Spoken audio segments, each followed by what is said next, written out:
Welcome back to another Daishinfinity video. In this video, we're going to talk about the proof of the ratio rule of logarithms. This is going to be the second proof since we already done the proof by using logarithm rules. And in this video, we're going to talk about this whole thing but just by using another type of proof. Let's consider three variables a, b, and c. A is the base and the b is the exponent of the base a, and the c is the whole resulting number which comes from a to the b power. Now, I would like to talk about this one because if we would take the natural logarithm on both sides, we see that we have an exponent, so we can put it in the front. So we would have b times ln of a is equal to ln of c. So we see that b is equal to the ratio ln of c divided by ln of a.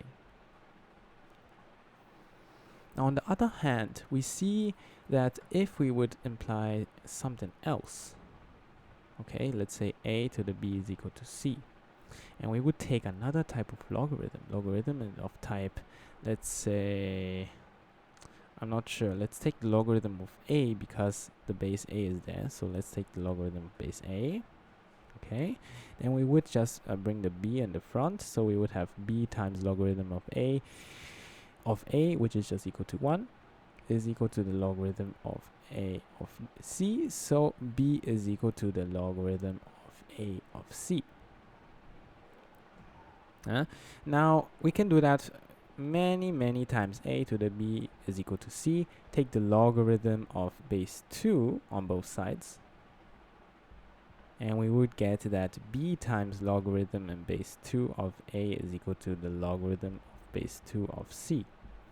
And if we would search for b, we would get the ratio logarithm base 2 of c logarithm base 2 of a.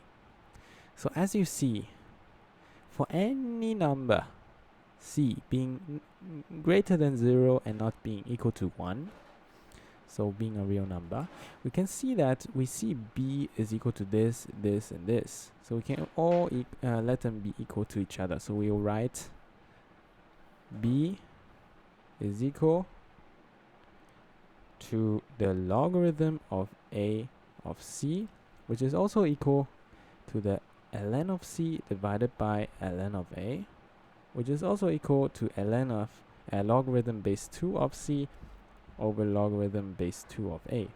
In fact, it's equal to the logarithm base c of c divided by logarithm base c of a.